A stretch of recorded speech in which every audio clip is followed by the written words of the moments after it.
So this is a picture that I took last November when I first started using Affinity, and I think before I'd used GIMP a little bit, so not an expert in software for astrophotography.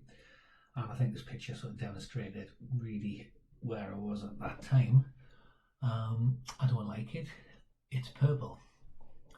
I've never seen a purple sky. And so this is usually down to stretching, and you end up going down the purple route.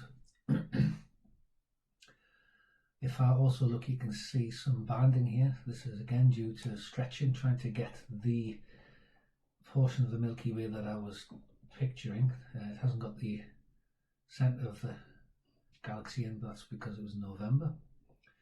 I've got a patch here. I'm not really sure where that comes from because it doesn't really match where the light pollution is coming from, which is across here. So that's the sky. Also the stretching is bloating out these stars, and they're sort of overpowering the picture and taking away from the detail of the Milky Way. So all in all, sky not so good. We look at the tree here, and you can see the tree is lit up. There's some haloing. It means that it looks like it's sort of plonked on the picture, which it is. I don't like it. Too much detail. It takes away and makes this detail. There's nothing in here in the background, and the trees, as you can see in the background sky in amongst the trees doesn't match the background behind them very well. So this contrasts quite markedly with this picture, which is the same data, same information, just a learning curve which I think has improved it dramatically. So we've got rid of the purple of the sky. We've not got the stars all blown out and overpowering, so that you can pick out the detail of the Milky Way more clearly, which makes it much more interesting. I've got rid of the majority of the bands. There's a little bit of evidence in there, but nowhere near as much. You've got to sort of look for it now, which is good. And then we look at the foreground. Well, you can see there's actually sheep here. And you can see the boundary wall of the field there, and then into the trees, which now show the correct background and not of a different colour, because I've managed to take the background, the colour out of that, and leave us just with the trees. Then we go into the tree in the foreground here. The halo into mainly's gone.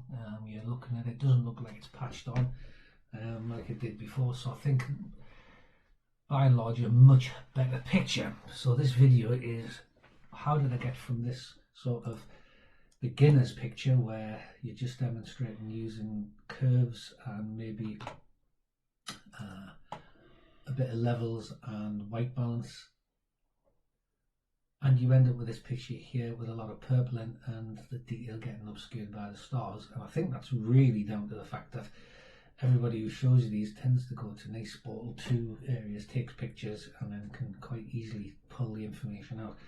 This picture was taken in a Portal 4 shooting into a Portal 5 into the distance, hence all the light pollution. But I think I've done a reasonable job of pulling the information out, and I could probably improve on that. I could probably lift some more colour out of the Milky Way and maybe look at the colour of the sky and change that. But by and large, I'm quite happy with that. So how did I get from one picture to another picture? That's what this video is about.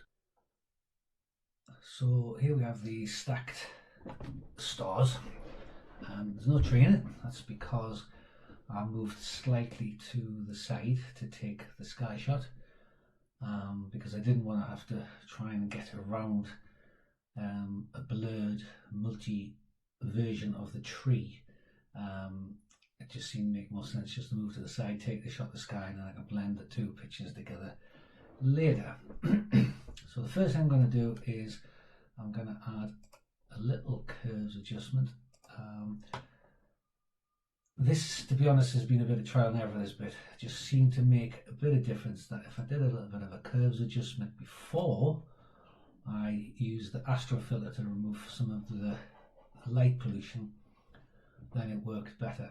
I'm going to drag that so it pops into and becomes joined to this background. That means this curves will only apply to this one shot here and won't apply to anything later on. If I leave it up the top, up here, then anything that is down here after that, anything I add in or anything I change, this curves will apply to all of it.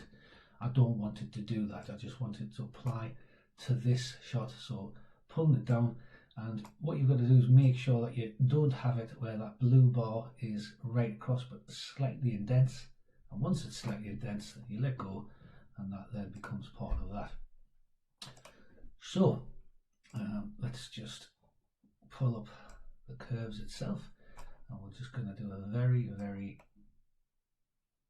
slight S curve, which should pull up a little bit of detail. If I can actually get my fingers to come off the mouse, probably. There we go, like so. Right, that'll do for that. Now, I'm not going to pretend I'm going to get exactly the same picture as I go through these processes. If I was to show you how many versions I've got for the different tweaks I've done all the way along, yeah, there's a lot of memory taken up to get to the shot I liked at the end. So this is a little bit of trial and error, and I know all these people on the internet, go YouTube, show you these things and they show you come out perfect. I'm pretty sure they've done the same as I've done, which is lots of versions and then just gone through the one that worked for you. It's down to the eye, so it takes a bit of time. So on that, now I'm just going to select all of that. So I apply the filter, which is Astrophotography filter, remove background. I'm going to apply that to the whole thing, so I want that little blue. I'm going to drag this to here, purely because I know, that's the spot there, that spot seemed to give the best results. I've tried it with multiple samples and etc. This just seemed to give the best results for me. So get that, click in there, and that demonstrates what has happened at that point. You can then drag this, and some of the information is starting to appear from the Milky Way, like so. So we'll apply that, and we now have some of that light pollution is now removed, so we can start to see the Milky Way popping out a little bit here. What I want to do now is to start making adjustments to try and enhance this area here with the Milky Way in. However, what happened last time was, as I started applying those changes, I enhanced this, but I also enhanced and blurred out all of these, or bloated out all of these stars, which I'm trying to avoid. So the way around that is to actually remove the stars first, do the adjustments, pop the stars back in afterwards. Now, there are different packages you can buy. However, if you look under James Ritson, I'll pop the link for this guy at the bottom, he works for Affinity Photo, and he's made all of these macros which are free, and in there you can see that there is something called Star Eater. So what I'm going to do to use this is I'm going to duplicate the original layer. So I've got a copy of what I started with, this one here. I'm now going to keep this highlighted, and I'm going to apply Star Eater to that one there. So we'll get this white layer popped on top, this mask, and it takes away all the stars. Now, what I want is the difference between this and the original, which has the stars in. So what I do is I click on this area here, which tells us how it interacts with the layers, and you can have all these different variations, but the one we want is difference. So we go down here and we get the difference. So now what I've got here is the information that is different between the two, which is the majority of the stars. So what do I do now? Well, now what I do is I go into layer, and I need to merge visible. And what this will do is now give me, once it's finished doing it, a layer which just has the stars in. So this layer here we're now going to rename as stars. So I've done that, and what I'm now going to do is just change that to add, because I want to add that back in when I use it. So I've just got to come down here, where's that? I've lost it. For looking I've probably been looking at it, you can see it now, there it is. Okay, so that's there now. Then I'm going to come back to this one here, and I'm going to put this back to normal, sorry. So this is just going to go up to here to normal, like so, and then I'm going to drag that into that layer, so it's only going to apply to that layer. And now what I've got is stars, which I can switch on and off. I've got my background, and then underneath is the original. So this is the original shown here. If I switch it off, I end up with nothing. There's the original. I can then pop that on, and it covers it over the version with no stars on, and then I can pop the stars back in. So I'm going to cut all three sections in. So this one here I'm going to name as starless background, just so we can keep ourselves right, like so. Okay, so dead easy, starless background and the background, and we can flick through them to our heart's content. What I can do now is start looking at this Milky Way area here and trying to enhance it. Normally I would end up doing some form of stretching to try and lift this, but when I'm using the ones that are on James Ritson's macros, they are a bit over the top. So if I was to put a normalized tone stretch in there, you can see very quickly once that gets ticked through that that's going to be a problem.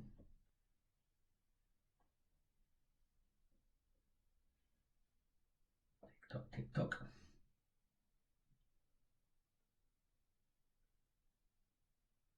I need a better computer. Right, as you can see, that is now just not very helpful. It's not really bringing out the structure that much, I think, due to the amount of background light pollution. That's just a problem. So I could try changing the opacity, but it doesn't really do much. It just takes us back to where we were before. So all this is doing is essentially looking at the mask and reducing how much of it you can see over the top of the original starless background, and then I can turn it back up again, so you can see that covering that is just causing a problem. So we'll undo that and undo normalize tone stretch back over again. What I found did work out of these quite nicely was the enhance structure. So this is trying, is trying to enhance this area in here. So enhance structure, you can see has a bit of an effect, but not a great deal. So what we'll do there is we'll just undo that, and we'll go to enhance structure aggressive and try that one.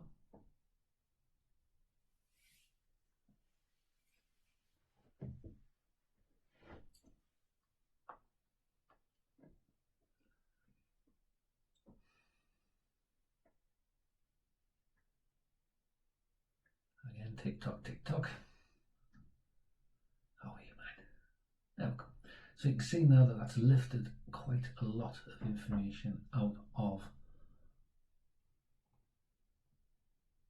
the Milky Way to the enhance, as that it's lifted or brought in this banding, and it's also brought in stars that were probably not clear enough to be picked up by the star eater, which I'm not really wanting, especially banding. So what I'm going to do is I'm going to look at this mask here. So this is the mask that's being applied to the enhanced structure, and I'm going to use that. I'm just going to pop it onto there for now, so it's in stars.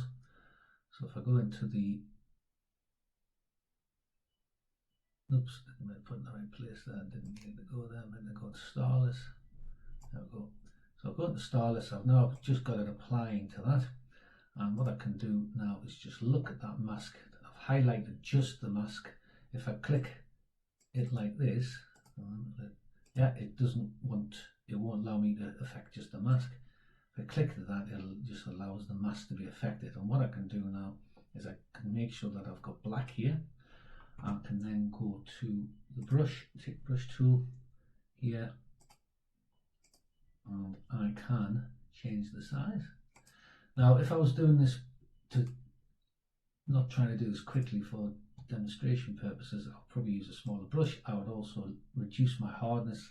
I think I had my hardness down to about 10 and flow rate to about 50. And what that means is that this will demonstrate what's happening quite quickly, but to get the finesse and so you don't end up with very obvious differences between one side of the picture and where you've sort of removed the mask, you want to take it nice and steady, nice and slow. So if I demonstrate what I mean, I can come here and you can see there's a star under there, and as I click and rub, what I'm doing is removing the mask so that you can see the starless background underneath. So it's going back to where it was before I used enhance.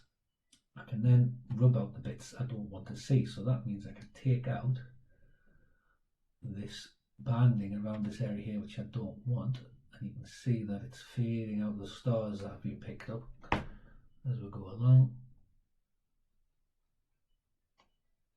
and I can do that quite quickly, go around there like so. Now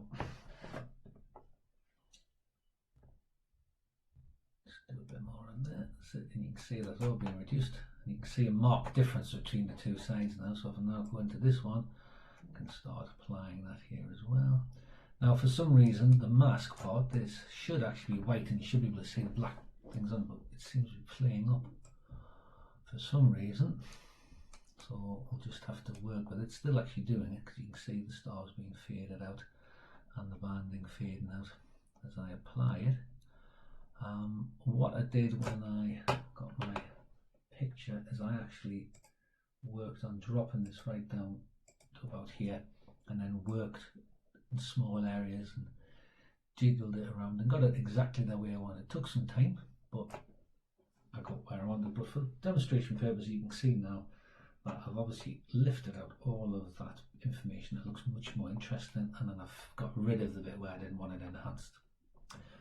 Now I can do the same thing, or a similar thing, with enhanced depth and colour. So what I'm going to do is just close that up, so it's all back together, and highlight that, and I'm going to enhance depth and colour this time. So now you can see we get a bit more effect again. So again, what I can do if I'm highlighting that and that, I can actually fade some of this banding out that's been created by that. So I'm going to do that again, like so. Whack the size up again, quite high. I just want to do it quickly, so we can impact on that again to reduce. Now it's a bit blunt the way I've done it here, because I'm sure you can see that it's sort of noticeably different between the two pictures, or two portions of the picture. The outside here, which I'm rubbing the mask away from, and this bit here, which is, but you can see that with a bit of time, a bit of patience, you can make that look really nice. So let's just have a quick look at where we started. So if I switch off the stars and switch off the starless background, that is our original shot of stacked pictures, and pop the starless background back in. You can see that we've enhanced the Milky Way there and put the stars in, and you can see that the stars go back in quite nicely. So what I would like to do now is add some colour. So what I'm going to do is I am going to duplicate this starless background by clicking on there, and I get another one, and what I'm going to do is rename that starless background red, because what I'm going to do now is I'm going to apply to that one of these macros. I just got to find it first, and structure, blah blah blah, go down. We're going to enhance the red signal. So if I click on that,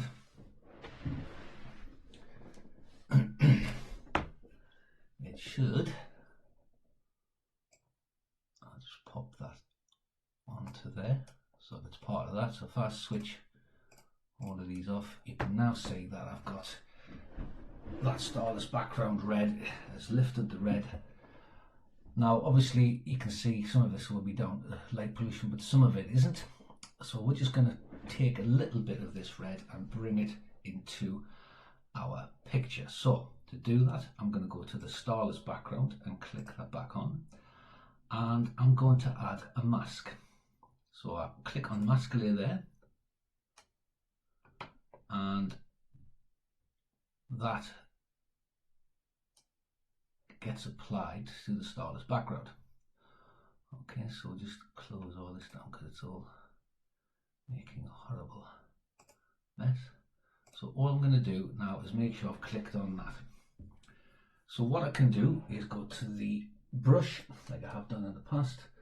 Now I'm going to do this fairly roughly because it's just to show you how it works. When I've done this properly, I've used a very small brush size. Is it plain enough? So I've done something like 12 or something like that, and I've gone around with this little brush and I've had the flow right down, etc., because that way you can carefully work your way through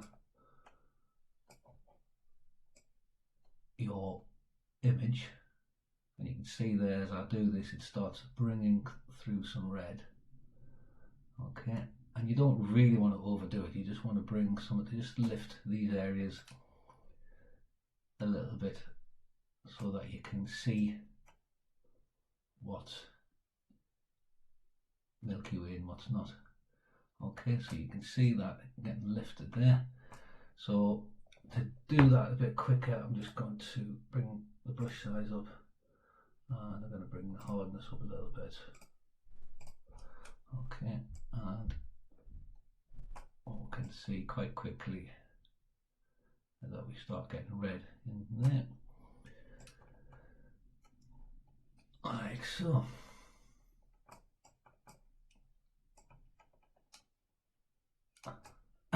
Now again, I'm doing this quickly, and you can see there that if you're not careful, it can look pretty rough.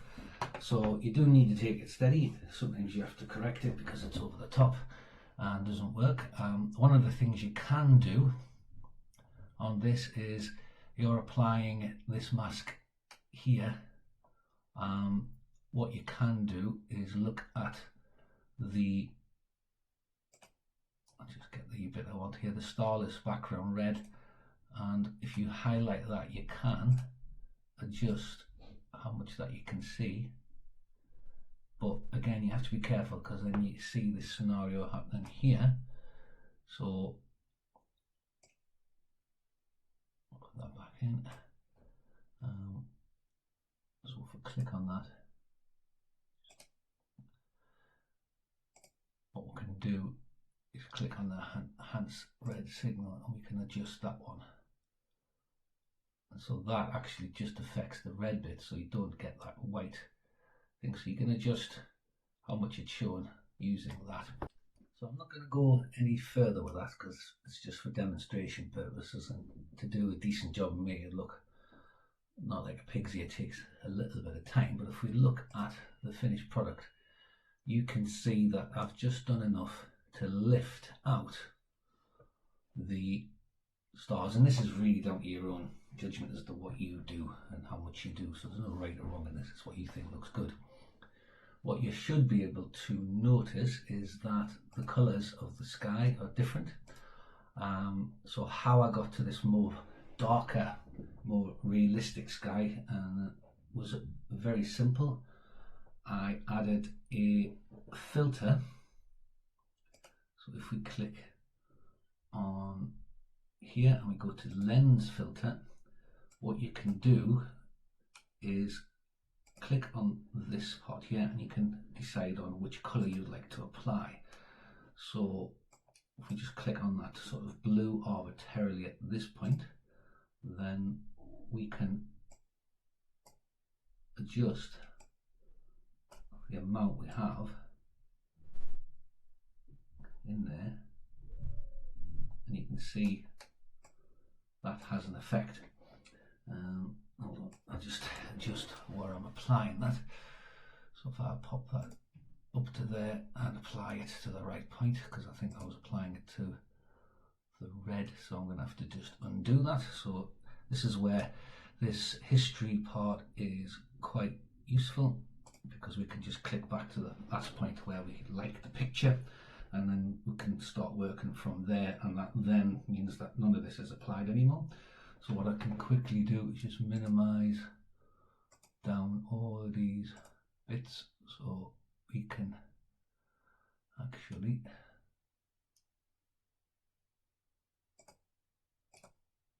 get to where we want to be.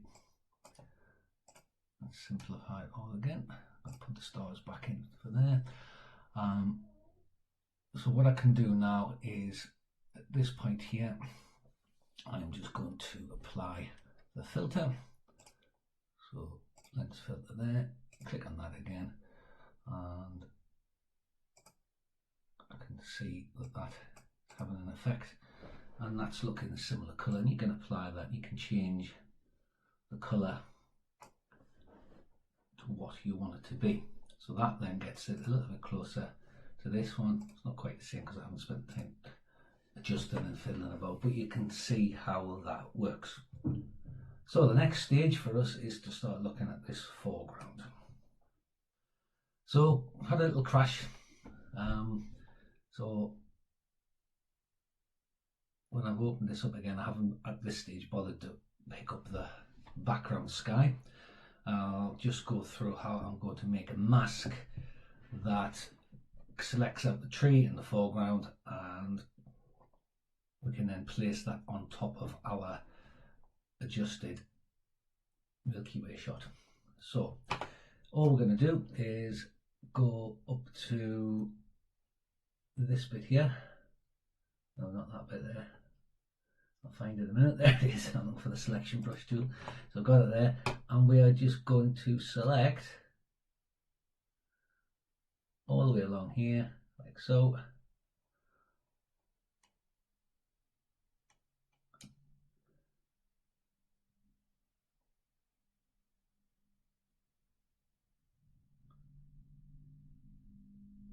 I'll just keep doing that. I'm just going to do it relatively quickly.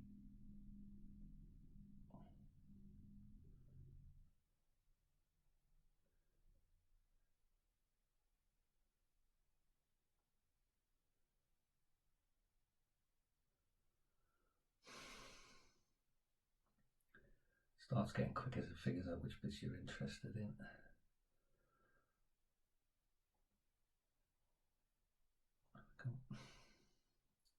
Oh, there we go. There's the tree up there.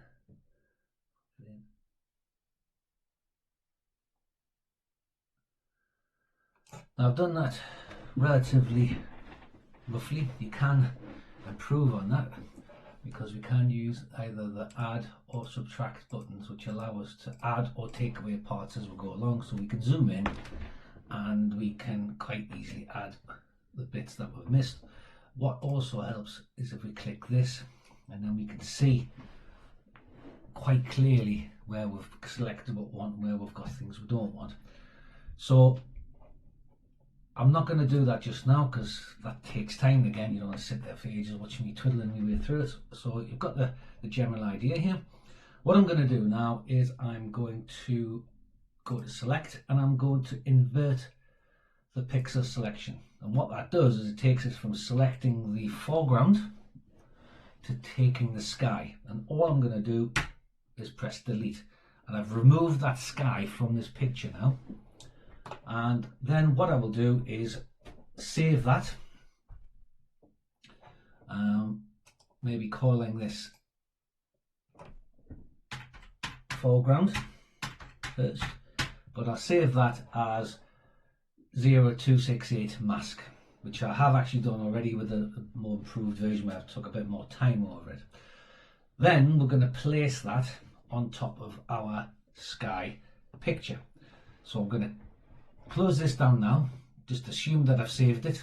I'm not going to actually do that because I'm going to use the original one, but you would normally just save that as it is. Right, so what I've got here is the background sky that I've used for the actual finished picture. I can't use the one that we've done as part of the demo because it crashed and I lost that. However, it doesn't really matter because I'm just going to show you exactly the same process. So once you've got your sky done and you're happy with it, then what you can do is to make it all one document, so it's not got all the masks and all the paraphernalia underneath, is that you can go into, I'll get the right one, document, that's it, document, and you go to flatten, and once you click that, it basically collapses all of that information down and it makes it one document like we've got in front of us now.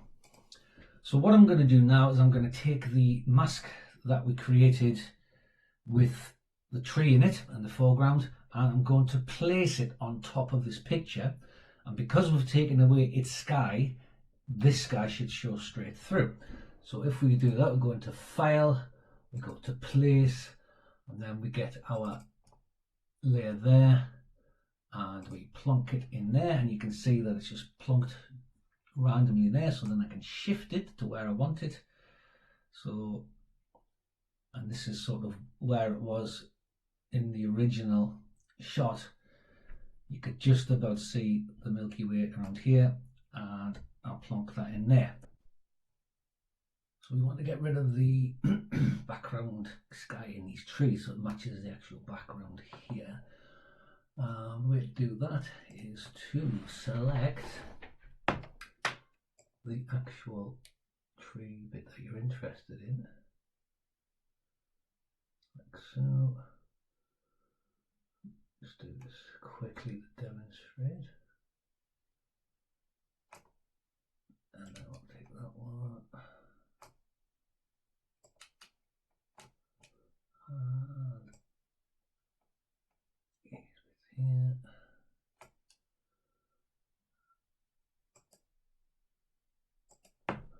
Okay, so that'll be enough to demonstrate that. So what we're going to do is we're going to click on Live Background Mask, and you can see that it takes the sky out, but it's actually took it back to the white background which is behind this tree, and we don't want it to do that. So to adapt that, we just pull that onto, so it only actually works on the tree layer. Oops, gotta get that to shine on. There we go. So now you can see that although there's some bits that I've obviously missed when I've been selecting this, and you can adjust that later, that now the sky from here is showing through the trees. Okay, so that then leaves us with simply wanting to deselect, and then you've got these in here, and then you would do a crop. So we would make sure we're happy with the arrangement and then do a crop to get rid of the bits we're not interested in, so we end up with a picture looking something like that. So if we look at the original and the finished one that I've done, I'll just find the other pictures I'm talking about.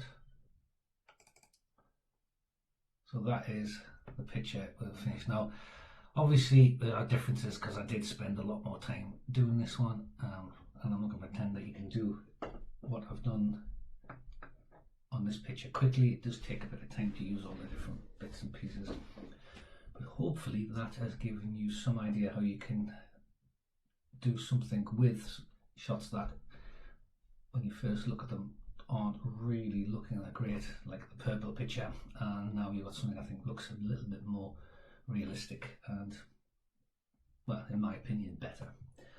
Thank you for watching. If you liked, give me a like. If you've got any comments or you'd like to ask a question, feel free.